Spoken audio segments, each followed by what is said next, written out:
Hello, my friends. Welcome back to another episode of What's the Tea? Today, I've got a couple of things I cannot wait to talk about because I have been busy on a new release and preparing for another update to another relatively new release in the near future.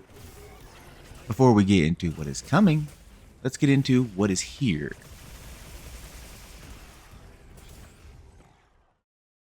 Atomfall. This thing kind of dropped in out of nowhere for me. I did not know anything about it.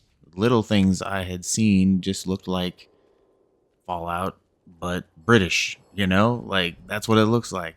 But to my surprise, this game would be the best breath of fresh air I have actually played in a little bit. It's really good. So, you don't know about it.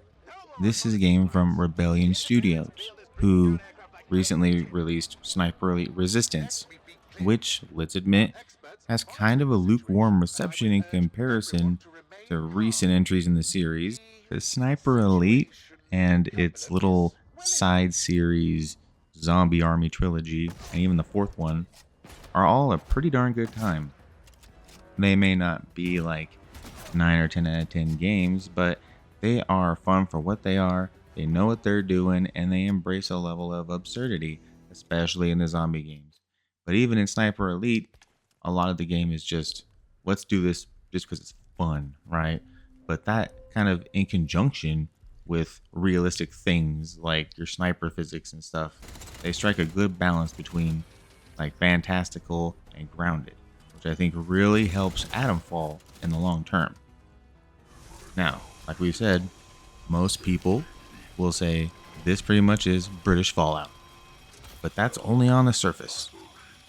And that's kind of reductive given the unique take this game kind of has on a lot of these things and views for being, from Britain and in this area. It has a different kind of personality that I think really works in its favor. But personally, and this is a mouthful, I would classify this as a post apocalyptic, first person survival game, which is a mouthful to say, but it boils down to this being more about the story and characters, the plot threads that tie them together, and the path of which you choose to take to find these things. As you, who has woken up with no memory whatsoever, take it upon yourself to investigate this strange British area. My God, what a tongue twister. This strange British era area to find out why everything is the way that it is. And if possible, is there any way to change that? And I know it's a survival game, like I said, but that's only in the loosest sense of how the game is structured and crafting being kind of a big theme, as well as scavenging everything so you can get a leg up in the world. I played this myself, like I said, and I enjoyed this a lot. It has its faults, but in the way of narrative and how it's set up and how questing and investigations played out, it kept me going all the way to the end.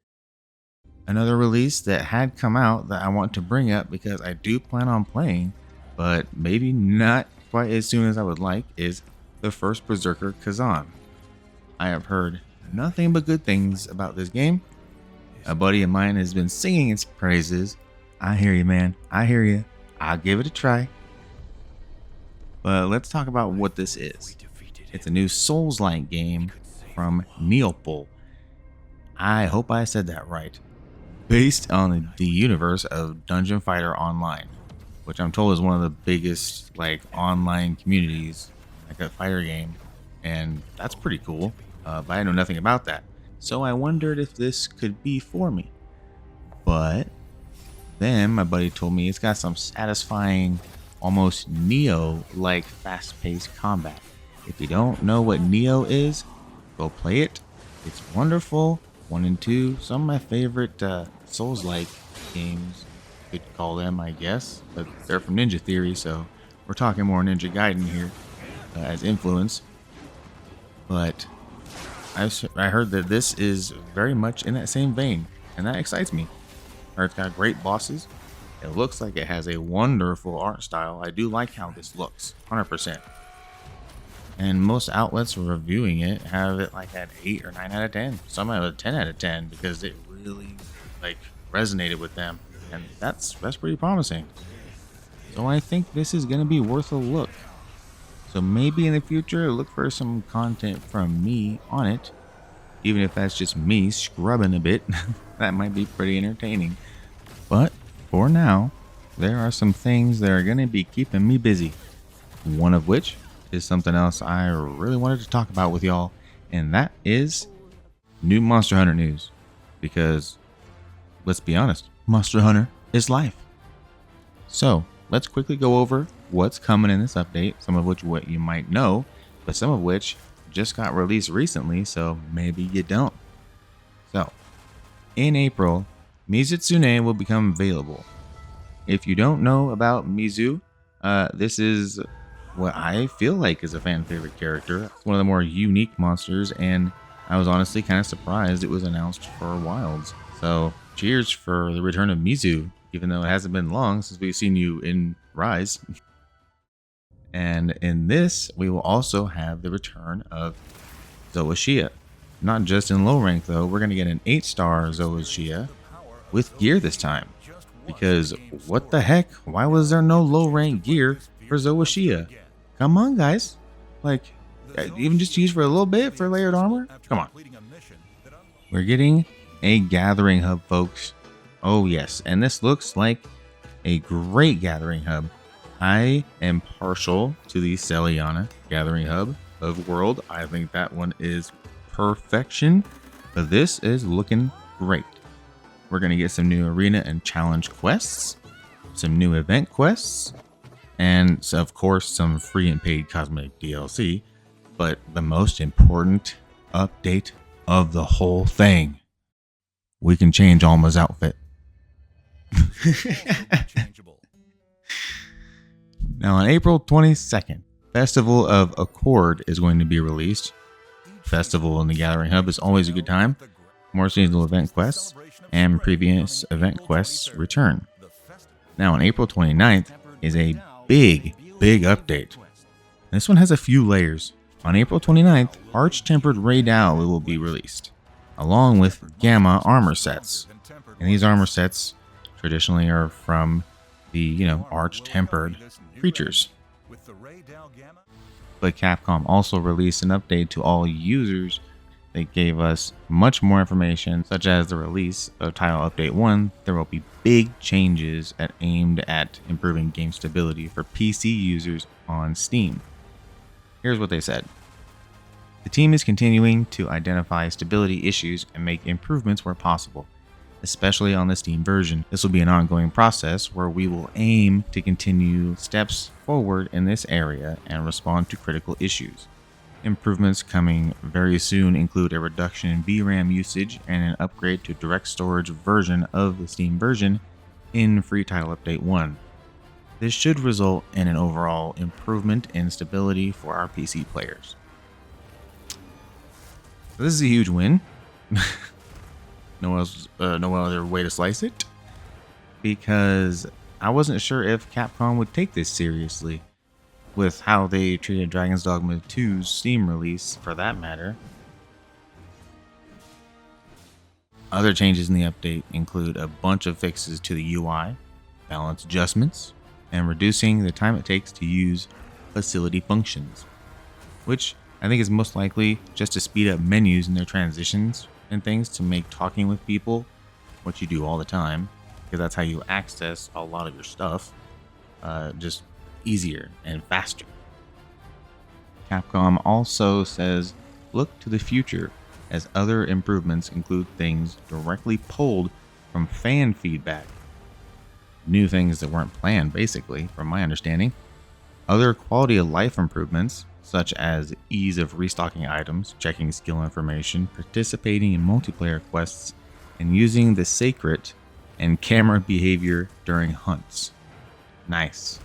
All needed. The game's economy will also be adjusted. And Hammer Bros rejoice. The Hammer is getting some love, as they specifically called out that they are making upward adjustments to the hammer to bring it up to snuff. Yeah, they totally set up to snuff. But you get the idea.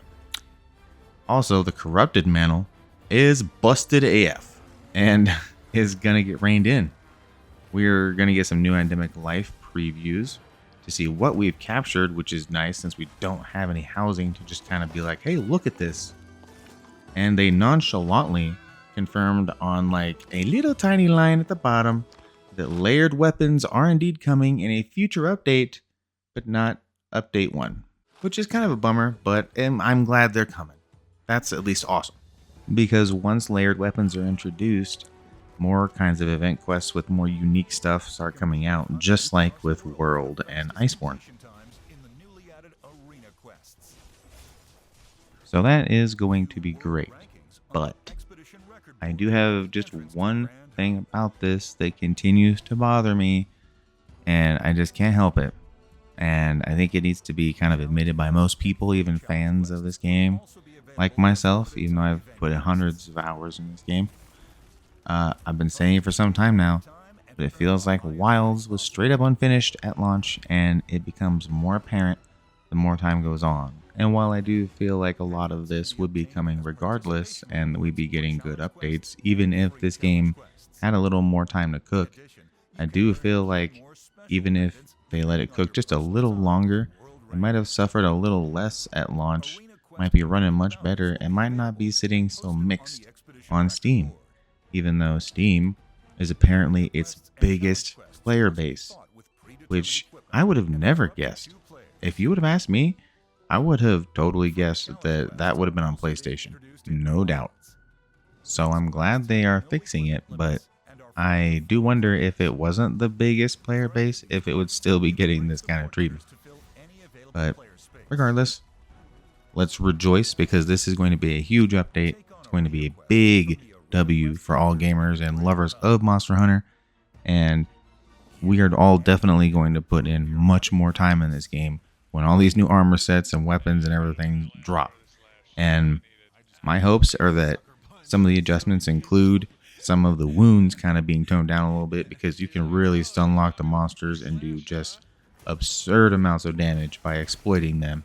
And with the way they stand still and you can just beat on them with your buddies is just like, I think part of what makes it feel a little too easy, right? If the wounds weren't so prevalent, if they were toned back just a little bit, because you still want them feeling good, right? You still want them feeling impactful and like they're working, but I think tuning those properly might bring a lot to this game. That's everything I want to talk about, because I wanted to get some hype going for Monster Hunter, because that's definitely what I'm going to be doing. So expect some videos in the near future when that drops, just intermittently whenever I just get around to doing that, because it's going to be coming out on Thursday, which is, after I usually release my things Monday, Wednesday. But expect that in the future, because it's going to be a lot of fun. Thank you if you're still here from listening to this whole thing. I thank you from the bottom of my heart. Subscribe if you're not. Like the video if you enjoyed listening to me talk, or if you heard something you didn't know before. But until the next video, I will talk to you all later. This has been Havoc Fanatic. Peace.